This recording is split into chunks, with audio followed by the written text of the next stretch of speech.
Aku percaya, sebab itu aku berkata-kata. Demikian teks kitab suci dari surat Paulus kepada jemaat di Korintus yang kita dengar tadi, yang dipilih oleh para calon diakon kita menjadi tema perayaan, dan mudah-mudahan ini juga menjadi moto dari perjalanan hidup mereka sebagai pelayan Tuhan. Tidak hanya selama masa diakonat, tetapi kelak menjadi imam dan seterusnya dalam hidup ini menjadi pelayan Tuhan yang setia. Aku percaya, sebab itu aku berkata-kata. Dalam hidup ini kita sering mendengar istilah asbun, asal bunyi. Entah bunyi besar ke bunyi kecil, asbun. Omong saja tanpa dasar, tanpa isi. Bahkan lebih parah lagi, ada yang cepat omong, pikirnya kemudian. Lambat pikir. Tapi yang ini menarik. Aku percaya, sebab itu aku berkata-kata. Pasti calon diakon punya dasar, punya alasan memilih kata Rasul Paulus ini. Dan mudah-mudahan menjadikan itu moto perjalanan hidup. Aku percaya, sebab itu aku berkata-kata. Bukan berkata-kata dulu, baru kemudian cari-cari untuk percaya. Percayanya menyusul. Omong duluan. Atau terserah kamu, percaya tidak percaya, terserah, yang penting saya omong.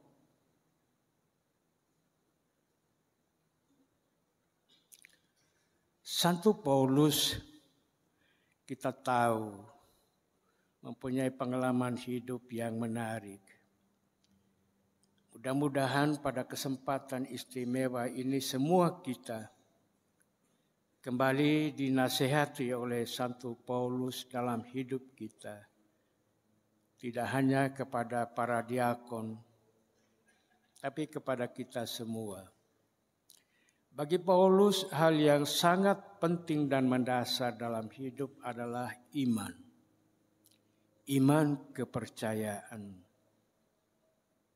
Oleh karena iman itulah, Paulus tampil mewartakan Tuhan. Oleh karena iman itulah, Paulus berjuang. Walaupun banyak tantangan, banyak kesulitan, bahkan melalui banyak penderitaan. Dan sampai saat dia juga ditangkap dan dipenjarakan. Bahkan sampai mati karena iman. Bagi Paulus, iman ini tidak ditawar-tawar. Tidak sebentar percaya, dan ketika datang tantangan kesulitan menjadi pudar, bahkan hilang. Bagi Paulus, iman itu tidak akan pernah ditukar dengan apapun dari dunia ini. Meskipun mungkin tawaran dunia ini menarik dan terkadang-kadang menggoncangkan iman para murid Tuhan, bagi Paulus itu harga mati. iman itu dasar. Iman itu penting. Untuk iman itulah dia menjadi seorang rasul dan banyak menderita untuk itu sampai wafatnya. Dalam suratnya tadi itu dia menjelaskan dan dia menegaskan, aku percaya, oleh karena itu aku berkata-kata. Dia mempunyai dasar yang kuat untuk omong, untuk berkata-kata karena ia percaya. Ia yakin secara sungguh-sungguh. Dan kepercayaan itu memang kita sering katakan adalah anugerah Allah. Benar. Allah yang anugerahkan kepada setiap kita untuk beriman kepadanya. Itu anugerah. Iman yang adalah anugerah ini mendorong seseorang dalam hidup ini untuk membangun relasi, untuk satu perjumpaan. Dia memberikan motivasi hidup karena pertemuan. Bukan iman itu karena anugerah dijatuhkan saja dari langit, tapi dia adalah hidup. Mendorong seseorang supaya dalam hidup ini dia mengalami perjumpaan dengan Yesus yang ia imani. Kita semua tahu Paulus punya cerita yang sangat-sangat unik dan menarik bagaimana perjumpaan dia dengan Yesus yang mengubah segala-galanya, mengubah hidupnya, dan membuat dia berani mempertaruhkan hidup itu untuk Yesus yang ia imani, yang ia kasihi. Adalah perjumpaan, pertemuan pribadi yang membuat dia kuat, yang membuat dia berani, yang membuat dia gembira adalah perjumpaan. Kata-kata saja tidak cukup. Omongan-omongan saja bisa saja adalah asbun, asal bunyi. Tapi kalau itu hasil perjumpaan dengan Yesus yang hidup, omongan itu mengubah orang. Omongan itu membawa orang kepada perjumpaan pribadi-pribadi dengan Yesus yang hidup. Dan Paulus menjelaskan itu. Banyak sekali tantangan yang dia hadapi. Bahkan dia juga mengemukakan sisi-sisi kekurangan pribadi. Kelemahan-kelemahan dia tidak dia sembunyikan. Ada bagian yang rapuh di dalam hidupnya. Ada sisi-sisi lemah yang dia sadari. Tapi ada keyakinan iman yang kuat bahwa semua itu akan disempurnakan oleh Tuhan sendiri. Semua itu akan dilengkapi oleh Tuhan sendiri ketika dia dengan keyakinan imannya tampil menghadapi semua dalam tugas pewartaan dan pelayanannya. Paulus yakin dan sadar, dan itulah pengalaman betapa Allah setia menyertai dia, dan bahwa segala kerapuhan dan kelemahannya dipenuhi, dipulihkan oleh Tuhan sendiri, yang membuat dia bukan sombong, tapi tetap rendah hati, karena segala sesuatu yang dia lakukan bukan dari kemampuan dirinya, tapi adalah rahmat Allah yang berkarya. Paulus juga menjelaskan bahwa dalam hidup memang terkadang dia jenuh, jemu. Ada tawar hati juga. Dalam suratnya tadi dia katakan, meskipun ada banyak tantangan kesulitan, ada usaha untuk tidak tawar hati. Selalu berusaha melihat untuk lebih inti, lebih mendalam dalam kehidupan adalah sikap batinnya. Dalam suratnya tadi dia tegaskan, kami tidak tawar hati. Meskipun manusia lahiriah kami semakin merosot,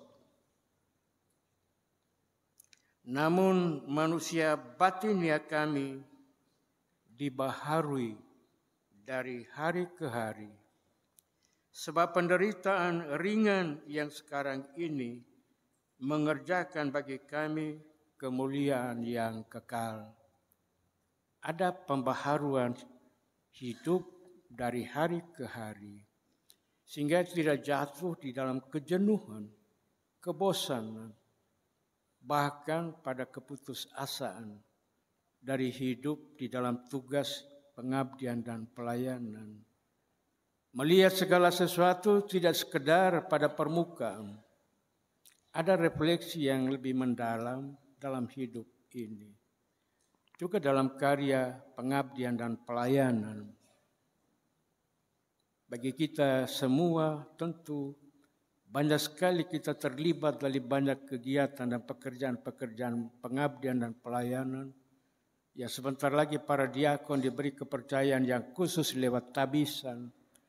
Tapi pelayanan itu adalah tugas semua kita yang dipercayakan Kristus di bidang kita masing-masing sebagai awam, di bidang apa saja, religius, biarawan, biarawati. Banyak sekali kegiatan-kegiatan sebagai ungkapan pelayanan gereja yang kita laksanakan. Tapi bila semuanya itu kita laksanakan tanpa iman yang hidup, bila semua itu kita laksanakan tanpa relasi yang hidup dengan Tuhan,